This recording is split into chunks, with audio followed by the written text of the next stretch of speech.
Maruthorvattom Shri Dhanvantari മഹാക്ഷേത്രത്തിലെ തിരുവുത്സവത്തിന് കൊടിയേറി. April 22-ന് തിരുവാറാട്ടോടെ ഉത്സവത്തിന് സമാപനം.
Cherthala Maruthorvattom Shri Dhanvantari മഹാക്ഷേത്രത്തിലെ തിരുവുത്സവത്തിന് കൊടിയേറി. April 15 മുതൽ 22 വരെയാണ് ക്ഷേത്രോത്സവം നടക്കുക.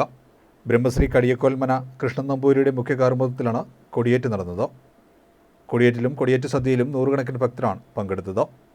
തുടർന്ന് ധന്വന്തരി ചന്ദ്രനാഥ പുരസ്കാര സമർപ്പണം നടന്നു. കുറുങ്കുഴൽ കലാകാരൻ ബ്രഹ്മശ്രീ മരുത്തോർവട്ടം സതീശൻ പോറ്റി, പാണാവള്ളി ബാബു എന്നിവർക്കാണ് ആദരവ് നൽകിയത്. തിരുവാതിരകളി, നൃത്തസന്ധ്യ, മേജർ സെറ്റ്, കഥകളി എന്നിവ ഇതിൻ്റെ ഭാഗമായി നടന്നു. ഏപ്രിൽ 22-ന് തിരുവാറാട്ടോടെ ഉത്സവത്തിന് സമാപനമാകും.